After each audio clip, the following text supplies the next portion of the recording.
ये एक बहुत ही स्पेशल केस स्टडी है, क्योंकि देखिए मार्केट में हमेशा मैं एक बात कहता हूँ कि स्टॉप लॉस बहुत इंपॉर्टेंट है। जितना स्ट्रैटेजी इंपॉर्टेंट नहीं है उतना स्टॉप लॉस क्यों लगता है, क्या गलतियां होती है और क्या मुझसे गलतियां होती है। डेफिनेटली मुझसे भी बहुत सारी गलतियां होती है और उसी के रीजन की वजह से जो है स्टॉप लॉस लगते भी हैं। ठीक है, और कभी कभी होता है कि हमारा एनालिसिस पूरा सही हो जाता है फिर भी स्टॉप लॉस लग जाता है, तो उसमें हम कुछ कर नहीं सकते because nothing is 100% in this market. और बहुत सी ऐसी चीजें हैं जो हम एज ए आम रिटेल ट्रेडर को नहीं पता होगी।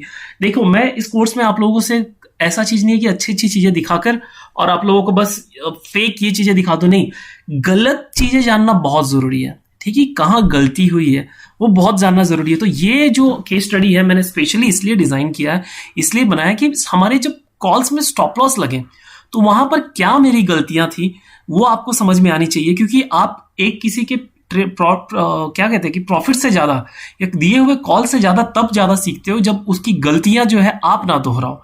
तो मैं जब कॉल देते हो क्या मुझसे गलतियां हुई, क्यों हमारा स्टॉप लॉस लगा, या फिर मैंने कॉल दिया सब कुछ सही था उसके बाद भी क्यों स्टॉप लॉस लगा, वो जानना बहुत जरूरी है। किसी एक ऑलरेडी वीडियो मैंने कॉफोर्ज वाला केस आपसे ऑलरेडी डिस्कस कर लिया था। ठीक है, वो अगर आप नोट डाउन करके रख लेना प्लीज, तो वो गलतियां आपसे ना हो। आज हम बात करने वाले हैं, अभी हम देखने वाले हैं टाटा स्टील के ऊपर। ठीक है, ये आज हम बात करने वाले, वर्ड आ जाए तो थोड़ा कोशिश करना कि इसी में बात करने वाले हैं, वो यूट्यूब वाला आ जाता है कभी कभी। टाटा स्टील के ऊपर हम बात करने वाले हैं। ठीक है, तो टाटा स्टील में हमारा कितने तारीख की बात है, 4 तारीख की बात है। तो मैंने 4 तारीख टाटा स्टील का चार्ट निकाल के रख लिया है, क्यों हमारा स्टॉप लॉस गया। हिंडाल्को भी गया चलो, लेकिन अभी फिलहाल हम टाटा स्टील का केस देखते हैं। ठीक है, टाटा स्टील के अंदर कोई ये लेवल या कुछ, मैंने अभी एक्चुअली लेवल चेंज हो गया होगा तो एग्जैक्टली तो मैं बता नहीं सकता कि रीजन क्या था। ठीक है, आई बिलीव मैंने पक्का से पक्का इस सपोर्ट पे ही मैंने लगाया होगा, इसी लेवल की वजह से मैंने ट्रेड दिया होगा। मैं अज्यूम कर रहा हूं क्योंकि अभी फिलहाल मेरे पास वो है नहीं, लेकिन जिस तरह से मैं ट्रेड करता हूं यही लेवल मैंने रखा होगा कि इसके नीचे जैसे आएगा सेलिंग के लिए कुछ बनेगा।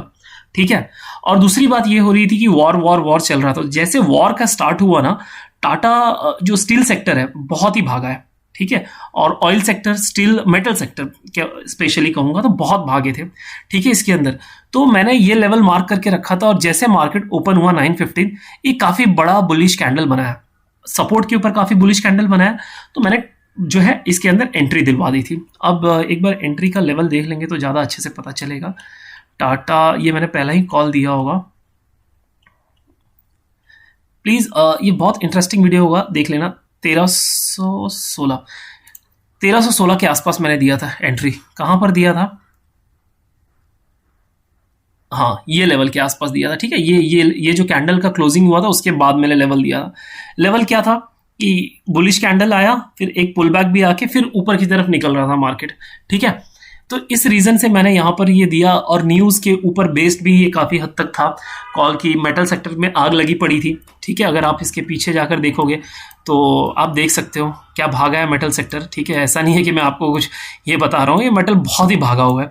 तो इस बेसिस के ऊपर ये कॉल था। ठीक है, लेकिन क्या हुआ कि प्राइस एक्शन का इसके अंदर कहीं ना कहीं अनदेखी की गई मेरी तरफ से। ठीक है, आप देखो कि यहाँ पर भागने के लिए यहाँ पे कितना सारा यहाँ पर रेजिस्टेंस है इसके पास, है ना, कितना सारा रेजिस्टेंस है। तो इसके लिए ये कॉल अनसक्सेसफुल हो गया, ये रीजन है। तो ऐसा नहीं है कि मेरा अगर स्टॉप लॉस लग जाता है तो मैं उसको ये देखता नहीं हूं, मैं एनालाइज जरूर करता हूं कि क्या मेरे से गलती हो गई, क्यों हुआ, कि मैं उसको फिर से रिपीट ना करूं। ठीक है, तो ये रीजन था यहाँ पे स्टॉप लॉस लगने का। और भी क्या केस है वो हम देखते हैं। कोफोर्ज में देखिए एक स्टॉप लॉस लगा था, ये जो मैंने ऑलरेडी कवर किया वो नहीं है, ये दूसरा है। कोफोर्ज में हमारा एसएल लगा था 9 तारीख को। क्यों लगा था, मैंने आपको इसका बाय भी दिया था 4863 9:22 पे। हाँ, कोफोर्ज बाय 4863। ठीक है, इसका देखिए, इसमें हमारी कोई ह्यूमन एरर नहीं, कुछ नहीं, मार्केट भगवान है। और उस दिन रशिया का और यूक्रेन के वॉर का कुछ न्यूज आया और मार्केट डाउन साइड में चला गया, हम कुछ नहीं कर सकते। पिक्चर परफेक्ट सेटअप था ये। ठीक है, 9 तारीख आपको दिख रहा है, उसी दिन का 9:22, मतलब ये कैंडल पे मैंने आपको एंट्री दी थी। रेजिस्टेंस के ऊपर आया मार्केट, क्लोज किया कैंडल, बहुत ही बढ़िया था। कॉल हमने दे दिया आपको, कोई दिक्कत नहीं है। वॉल्यूम में भी आप देखोगे तो यहाँ पे वॉल्यूम, एक सेकंड में इसको कोशिश करूंगा थोड़ा बढ़ाने की, तो वॉल्यूम भी आप देख सकते हो ग्रीन कैंडल पे काफी बढ़िया था कंपेयर टू पीछे वाला। ट्रेड हमने ले लिया, कोई दिक्कत नहीं है। लेकिन अब इसके अंदर जो है स्टॉप लॉस लग गया। तो आप लोग जब बोलने लगते हो क्या यार स्टॉप लॉस चला गया आपकी वजह से मेरा लॉस हो गया, देखो मेरे को यही सेटअप यही सेटअप एवरीडे, इनफैक्ट और नहीं तो और देखोगे ना आप, एक सेकेंड, सिर्फ और सिर्फ एक कोफोर्ज का एसएल लिया और बाकी के देखो 1 2 3 4 5 6 7 8 सेम डे पे वही सेटअप 8 बार मेरे को प्रॉफिट दिया और कोफोर्ज में एसएल लग गया। तो क्या मैं ये एसएल, इसको मैं एसएल मानूंगा, ये सेटअप अनसक्सेसफुल है मानूंगा? बिल्कुल नहीं। यहाँ पर परफेक्ट चीजें हुई, कैंडल ओपन हुआ, इसके ऊपर गया, क्लोज दिया, वॉल्यूम भी अच्छा था, बाइंग का हमने कॉल लिया स्टॉप लॉस लगा के, अब नहीं चला मार्केट, स्टॉप लॉस ले गया। इसके अंदर हम हमारा किसी का कोई बस नहीं है मेरे भाइयों।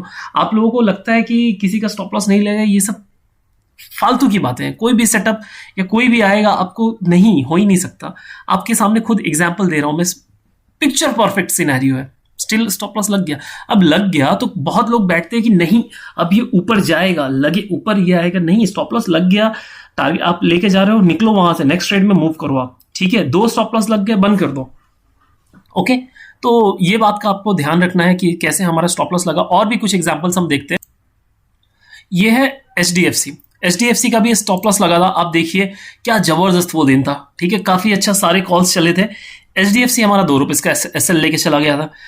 पिक्चर परफेक्ट सिनेरियो अगेन इसके अंदर था, बट क्या करूँ अब, नहीं होता, कुछ चीजें हमें नहीं पता होती, इनसाइड स्टोरीज क्या चल रही है, क्या पक रहा है ना। ये देखिए, ये हमारा था परफेक्ट सेटअप, ठीक है, पीछे कुछ भी लफड़ा विफड़ा कुछ भी नहीं है। ओके, काफी बुलिश सेंटिमेंट था, खुला मार्केट ऊपर, और क्या कैंडल बना के तोड़ा है, देखो क्या कैंडल तोड़ा था, मतलब परफेक्ट, जिसको बोलते हैं ना मारूबुजू कैंडल, ठीक है, बुलिश कैंडल में सबसे मारूबुजू कैंडल। आप बोलोगे कि सर यहाँ पर तो वीक है, कहाँ से, अरे नहीं यार, देखो आप भावनाओं को समझो, पिक्चर परफेक्ट दुनिया में कुछ नहीं होता। ये इसको मारूबुजू कहोगे, ये भी मारूबुजू है, ये भी मारूबुजू है, ठीक है। तो ये बुलिश मारूबुजू बना परफेक्ट, मैंने आप लोगों को एंट्री दे दी, कुछ नहीं था, स्टॉप लॉस लग गया, ठीक है। तो इस सिनेरियो में भी हम क्या कर सकते हैं, कुछ नहीं कर सकते।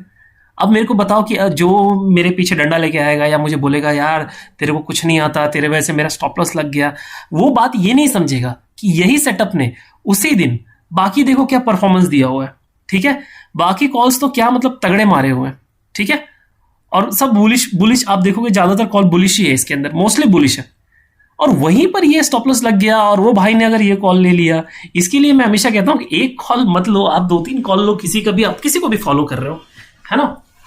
तो इस बात का भी आपको ध्यान रखना है। लगता है स्टॉप लॉस मार्केट में, अब कोई मुझे बताए यार कि यहां पर स्टॉप लॉस लग गया, इसमें मेरी क्या गलती है कुछ नहीं, मेरा परफेक्ट सेटअप था, मैं परफेक्ट सब कुछ करके दिया, लग गया स्टॉप लॉस, कुछ नहीं कर सकते। अब इसको लेके मैं रोना बैठूं कि मेरा स्टॉप लॉस लग गया, कहां मैं फिर आपको लोगों को ये सब दे पाता, ट्रेड नहीं दे पाता। यही रीजन है, स्टॉप लॉस को लेके बैठना नहीं है आपको। और भी कुछ केस स्टडी देखते। ये एमसीएक्स का स्टॉप लॉस लगा था, देखिए एमसीएक्स 1420 का मैंने दिया था। इसके अंदर पिक्चर परफेक्ट सेटअप की बात नहीं, इसके अंदर मेरी गलती थी, ह्यूमन एरर था। हम कभी कभी जो होते हैं ना, अर्ली एंट्री लेने की कोशिश करते हैं, या फिर होता है कुछ चीजें कि आप, अब हो जाता है ये लाइव मार्केट में, आपको कितना भी सिखा दो, कुछ चीजें होती है, वो आपसे गलतियां हो ही जाती है। इसके अंदर मैं आपको पूरा लॉजिक समझाता हूं क्या था। देखो ये जो है ना, अगर आप पीछे इसका चार्ट जाओगे तो काफी अच्छा बुलिश मोमेंटम में है ये, ठीक है, स्टॉक आया, उसके बाद ये साइडवेज, ये देखो यहां पर भी साइडवेज होकर ऊपर निकला, उसके बाद थोड़ा सा प्रॉफिट बुकिंग आया, और नेक्स्ट डे इसके अंदर बहुत ही जबरदस्त बाइंग दिखी। फर्स्ट 2 कैंडल में इतनी अच्छी बाइंग, इसकी अपॉर्चुनिटी दिखी कि मैंने इसके अंदर अर्ली ट्रेड ले लिया, ठीक है। अर्ली ट्रेड लेने का गलती क्या हो गया, ऑलवेज ऐसे कि कैंडल क्लोजिंग का वेट करो, कैंडल क्लोज यहां पर हुआ है क्या, नहीं हुआ है, लेकिन 1420 के आसपास ही मैंने इसके अंदर ट्रेड ले लिया था। क्यों? क्योंकि इसके अंदर मोमेंटम इतना जबरदस्त था, ये क्या बोलते हैं, वॉल्यूम भी काफी अच्छा मिला था। तो आई वाज लाइक कि अगर मान लो कि नेक्स्ट कैंडल क्लोज होने तक अगर ये 1430 1440 निकल ही गया, तो इसके अंदर तो प्रॉफिट बनेगा ही नहीं। इसके लिए यहां पर मैंने अर्ली एंट्री ली, और यहां पर वही गलती हो गई कि भाई कैंडल क्लोज होने का वेट कर सकता था मैं, ठीक है ना, कर सकता था, बिल्कुल कर सकता था। तो ये जो है आपको बैठ के स्टडी करनी पड़ेगी। और वहां पर हमारा स्टॉप लॉस लग गया, लेकिन आप स्टॉप लॉस भी नहीं गया था, ये एक्चुअली देखोगे तो पूरा दिन मार्केट साइडवेज निकाल दिया था, ठीक है, यहां तक। ये जो है नेक्स्ट डे का कैंडल है, उसको हटाओ, पूरा दिन मार्केट साइडवेज निकाल दिया था। लेकिन अब मैं पूरा साइडवेज निकल गया, लेकिन अब मैं आपको बोलूंगा नहीं स्टॉप लॉस लगा नहीं है, तो वो फेयर एनफ होगा नहीं, हमारा स्टॉप लॉस इसके अंदर लग गया। तो देख रहे हो आपको इसमें मैंने हर तरह की स्टडी दिखाया, कैसे आप सही हो कोफोर्ज और एचडीएफसी में, फिर भी आपका स्टॉप लॉस लगा, कुछ नहीं कर सकते। कैसे ह्यूमन एरर हो जाता है, कैसे हम गलतियां कर बैठते हैं एमसीएक्स में। और एक जो पहला वाला चार्ट दिखाया, आई बिलीव टाटा स्टील, देख रहे हो गलतियां कैसी होती है। तो अपने गलतियों से जितना ज्यादा मैं सीखता हूं ना, उतना शायद मैं अपने प्रॉफिट से नहीं सीखता। तो इसके लिए जब कभी भी स्टॉप लॉस लगता है, तब इसके लिए मुझे वो चीज़ें याद भी है कि हाँ, मेरा एमसीएक्स में स्टॉप लॉस लगा था, क्या रीज़न था, ये रीज़न था, इसके अंदर हुआ था, हाँ, ये रीज़न था। काफ़ी कुछ ऐसे आपको सीखने को मिलेगा, तो प्लीज़ बैठो, आफ्टर मार्केट के बाद आप बैठा करो, ठीक है, अपने कॉल्स को लेके उसको एनालाइज किया करो, मेरे कॉल्स को लेके एनालाइज किया करो। मैं कॉल्स दे रहा हूँ, देखो अब ये ऐसा नहीं है कि मैं आगे जाके ऐसी गलतियां नहीं करूंगा, ऐसी गलतियां करूंगा। कभी कभी क्या होता है कि आप जब एक एक्सपीरियंस आ जाता है ना आपको, अब ये नहीं है, मैं आपको ये नहीं बोलूंगा कि यहाँ से मेरे बहुत सारे केसेस में मेरे ये भी मेरे साथ होता है कि ये जब मोमेंटम पकड़ता है ना स्टॉक, तो बाय करके निकल जाता है वो, ठीक है, प्रॉफिट भी काफी दिया हुआ है, तो उस बेसिस के एक्सपीरियंस में मैंने आप लोगों को यहाँ पर दिया, ठीक है। तो वहां पर फिर भी मैं आपसे चाहता हूं कि अगर मैं आप लोगों को एक कॉल दे रहा हूं और आप लोगों को लगता है, you can message me in live market, sir देखो आप यहाँ पर गलतियां कर रहे हो, है ना, क्योंकि इंसान गलतियों का पुतला होता है। मैं आपके सामने पिक्चर परफेक्ट नहीं बनना चाहता, क्योंकि नहीं, गलतियां मुझसे भी होती है, गलतियां झुनझुनवाला सर से भी होंगी, वॉरेन बफेट से भी होगी। 2019 के फॉल में उन्होंने जो ब्रंसविक क्या ब्रंस शायर या कोई तो जिसमें उनका मेजर होल्डिंग्स था, उन्होंने पूरा बेच दिया, सबको लगा हाहाकार मच जाएगा, ठीक है, वर्ल्ड का सबसे महंगा स्टॉक है वो, कुछ नहीं हुआ, मार्केट वहां से जो भागा है। वॉरेन बफेट जब गलत हो सकते हैं यार, तो फिर कोई भी गलत हो, तो पिक्चर परफेक्ट किसी को नहीं बनना चाहिए कि हाँ वो सुप्रीम है, मार्केट इज सुप्रीम, ठीक है। और उनको एक्सपेक्टेशन भी नहीं था कि मार्केट इतना अच्छा, किसी को एक्सपेक्टेशन नहीं था यार, उनको छोड़ो, किसी को एक्सपेक्टेशन नहीं था कि मार्केट इतना अच्छा रिकवर करेगा। तो गलतियां सबसे होती है, अपनी गलतियों से सीखो, बैठ के नोट्स बनाओ उसके ऊपर, तभी जाके आपको बेनिफिट मिलेगा। स्टॉप लॉस के ऊपर ये स्पेशल केस स्टडी इसलिए बनाया कि आपको आपकी गलतियां जानना बहुत जरूरी है।